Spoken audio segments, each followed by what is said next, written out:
Assalamualaikum warahmatullahi wabarakatuh teman-teman, selamat pagi semua. Ya, hari ini kita pengen ngebahas tentang perdebatan yang sampai sekarang belum selesai sih sebenarnya ya. Memperdebatkan sebenarnya ukuran yang pas, ukuran toples, ukuran akuarium yang pas buat cupang kita tuh berapa sih sebenarnya. Dan volume yang pas buat ikan cupang kita sih sebenarnya berapa sih volumenya. Nah, kita pengen cari tahu gitu ya. Kalau pengalaman saya sih, saya biasa pakai yang ukuran 4 liter teman-teman.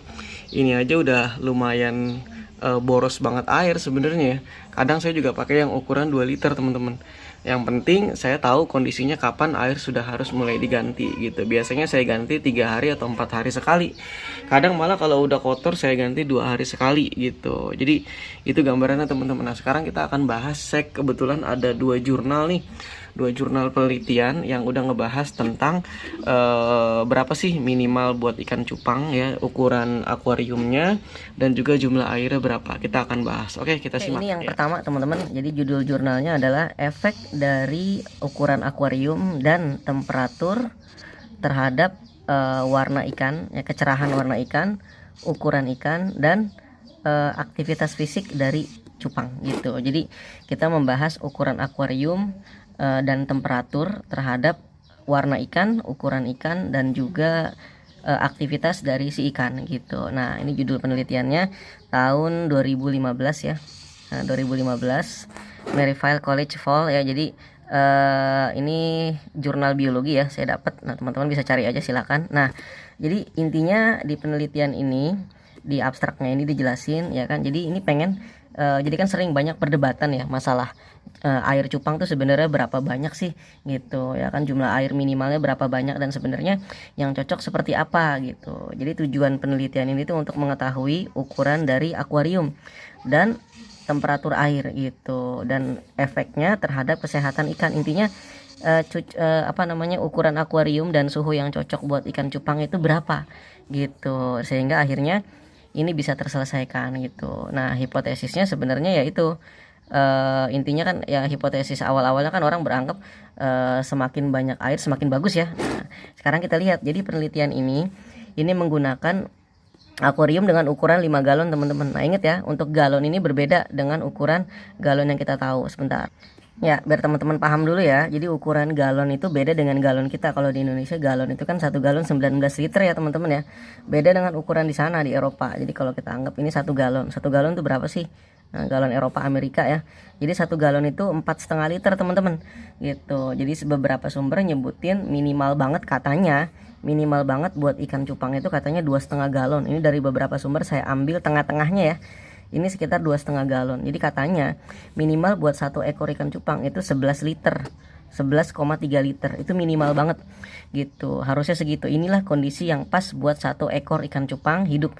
Ini pun harus pakai filter, harus pakai pemanas. Tapi bedanya mungkin karena cupang itu di daerah tropis ya emang asalnya. Jadi untuk kita yang ada di Indonesia ya, cocoknya di Indonesia kayaknya nggak perlu pemanas gitu. Jadi udah cukup lah, kalau di Indonesia tuh udah cukup, nggak perlu pemanas. Jadi lebih beruntung kita gitu, karena kita memang sudah cocok dengan temperatur asli ikan cupang gitu. Jadi yang kita perlukan paling ukuran galonnya berapa liter gitu. Oke, kita bahas lebih lanjut ya.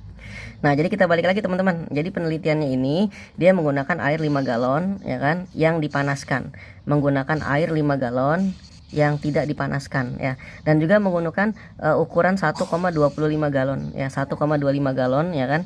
Berarti 4,5 liter lebih lah, 5 literan lah berarti ya. Ini small ini 5 liter terus dipanaskan. Kalau tadi 5 galon ya, 5 kali 4 kira-kira 20 galon lebih lah gitu ya. 20 galon, 20 liter lebih. Ini yang ukuran besar nih kira-kira teman-teman, 5 kali 4 kira-kira lah seukuran 1 galon yang ada di kita. Nah, kita kan sering beli air isi ulang tuh. Nah, beli air isi ulang kan kira-kira 20 liter ya, 19 liter lebih lah. Jadi kebayang ini lebih dari ukuran galon yang biasa kita pakai di Indonesia.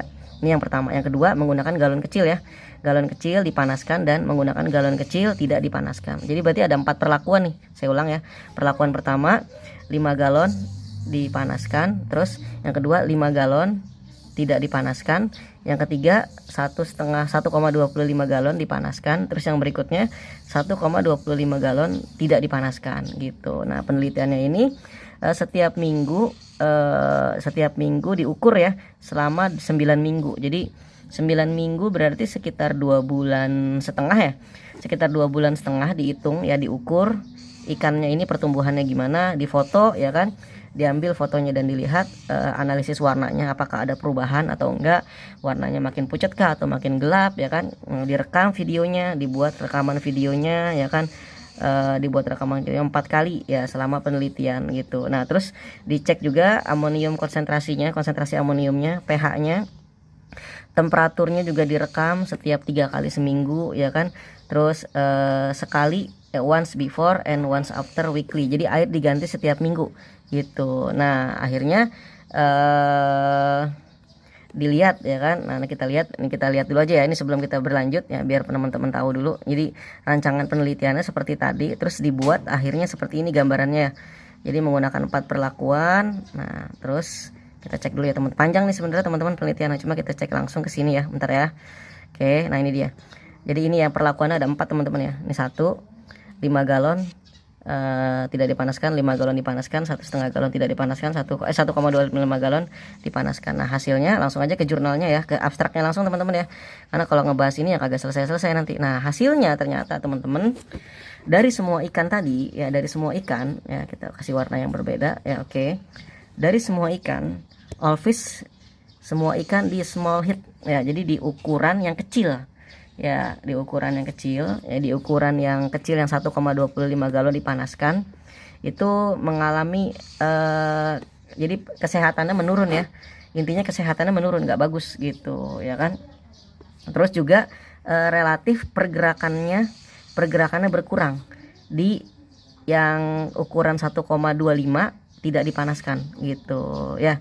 Jadi ini dilihat dari analisis ini ya, kalau teman-teman pernah belajar statistik ya, ada namanya apa tuh namanya uji ANOVA ya, tes ANOVA ya. Tes ANOVA ini ketemu variabel P-nya di bawah 0,01, berarti signifikan ya.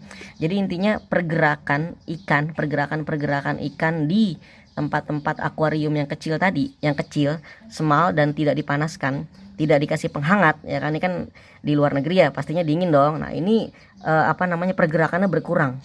Berkurang drastis gitu. Nah ini mengindikasikan, this result mengindikasikan bahwa small aquarium yang kecil tidak cocok are not suitable untuk memelihara ikan cupang gitu. Jadi dengan ukuran 1,25 aja teman-teman, 1,25 kan berarti kira-kira seperti yang saya punya tadi ya, 4,5 liter ya, 4,5 liter lebih lah pokoknya, itu nggak cocok katanya gitu ya kan. Jadi dan ternyata akuarium yang menggunakan 5 galon, mau pakai heater, mau pakai pemanas atau enggak, itu adalah lingkungan yang paling cocok gitu, direkomendasikan untuk ikan cupang. Jadi kalau dari penelitian ini yang direkomendasikan adalah 5 galon teman-teman, 5 kali 4 lah kira-kira 20. Jadi satu ikan cupang kira-kira 1 galon aqua ya, 1 galon isi ulang lah kira-kira. Kan kebayang ya, berarti kalau kayak gitu kita punya 100 cupang, kebayang boros banget kan, nggak mungkin ya gitu. Ya mungkin ini tidak bisa dilakukan untuk seorang breeder atau seorang yang beternak ikan cupang, karena sepertinya tidak mungkin gitu ya kan. Nah gitu kira-kira teman-teman. Jadi dari penelitian ini rekomendasinya adalah menggunakan 5 galon gitu, 1,25 galon aja nggak cukup gitu. Jadi gitu bayangannya. Nah ini dari hasil penelitian tadi seperti yang saya bilang teman-teman ya.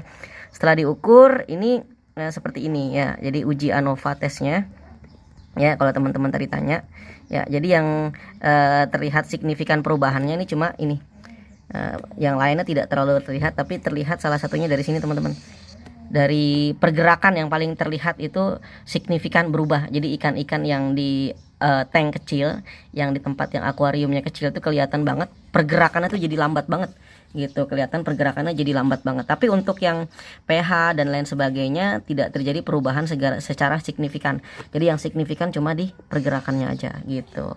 Oke gitu teman-teman ya. Nah yang berikutnya kita lihat di yang berikutnya ya. Jadi di apa namanya, di jurnal yang lain teman-teman, kita cek di jurnal yang lain seperti apa. Ini ada 2 jurnal yang saya. Oke, jurnal berikutnya teman-teman ini tentang ini juga ya. Jadi penelitinya ini orang mana nih?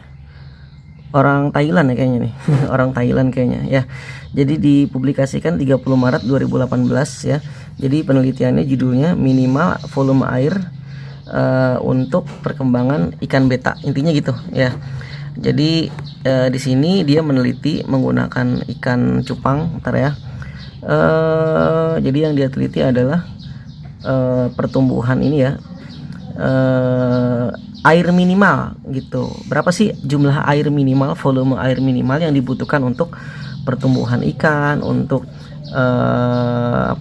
pemanfaatan pakan ya, terus aktivitas enzim, pengaturan warna, kualitas otot ya, dan komposisi dari sampah-sampah setelah digunakan ya. Jadi dia meneliti tentang ini semua, pertumbuhan sampai sampah-sampah yang ada di akuariumnya. Nah, dia meneliti menggunakan di ikan ini, ikan jantan ya, didiamkan dulu ya, ikan solid jantan yang sudah dewasa didiamkan selama sebulan ya kan.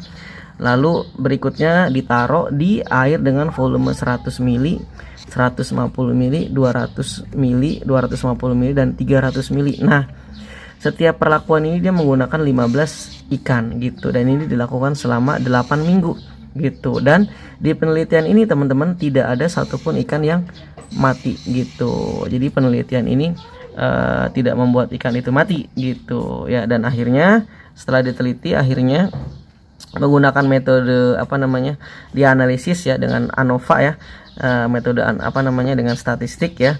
Lalu hasilnya adalah setelah diteliti panjang semuanya, intinya dari eksperimen ini direkomendasikan ya minimal volume air untuk ikan adalah sekitar 150 mili. Nah, dari sini kita udah dapat informasi teman-teman. Ternyata selama 8 minggu itu kan berarti sekitar 2,5 bulan ya. Ikan itu bisa hidup normal gitu. Semuanya bisa hidup normal menggunakan ikan dewasa gitu ya. Jadi dari sini kita dapat informasi baru ya, ini penelitian tahun 2018. Berarti bisa. Yang penting mungkin adalah nih, karena saya tidak bisa mengakses penelitiannya ini ya teman-teman. Jadi kalau teman-teman bisa mengakses ke Springer, silakan teman-teman baca lengkapnya, karena saya belum mengakses lengkapnya nih. Ini pergantian airnya selama berapa kali gitu. Tapi kalau sepengetahuan saya sih biasanya kalau untuk ukuran sekecil ini biasanya seminggu minimal 2 kali digantinya, 3 hari sekali gitu. Kalau enggak ikannya mati. Nah, biasanya gitu. Karena kan untuk kalau orang-orang yang menjual jualan ikan cupang ya, yang jumlah ikan cupangnya banyak, kan nggak mungkin kita menggunakan air dengan akuarium sebanyak ya 1 galon aqua itu ya teman-teman. Kan nggak kebayang ya, satu ikan cupang kita pakai 20 liter ya. Seberapa banyak akuarium yang harus kita punya, kan nggak mungkin gitu. Apalagi kalau ini untuk orang-orang yang berjualan ikan cupang gitu, untuk para breeder kan nggak mungkin gitu. Jadi itu teman-teman bayangan. Tapi tetap sih kalau dari saya sih tetap merekomendasikannya kalau bisa ya kita menggunakan air minimal 4 liter gitu, minimal menggunakan air 4 liter ya, toples yang gede. Kalau bisa lebih dari 4 liter nggak ada masalah gitu ya. Itu pun dengan ukuran 4 liter pakai jurnal yang pertama tadi pun itu kayaknya kalau seminggu sekali tidak layak gitu. Ukuran 4 liter pun sepertinya kita harus 2 minggu sekali, seminggu 2 kali gitu. Mungkin kalau kita nggak bisa seminggu 2 kali, dengan cara kita sifon ya, kita sifon kotoran-kotoran yang di bawah dan kita ganti airnya. Oke, mungkin itu teman-teman dari hasil saya baca-baca dari 2 jurnal. Mungkin kalau teman-teman mau memberikan masukan atau berdasarkan pengalaman, silakan ya. Semoga ini bisa jadi tambahan informasi buat kita semua. Oke, terima kasih. Assalamualaikum warahmatullahi wabarakatuh.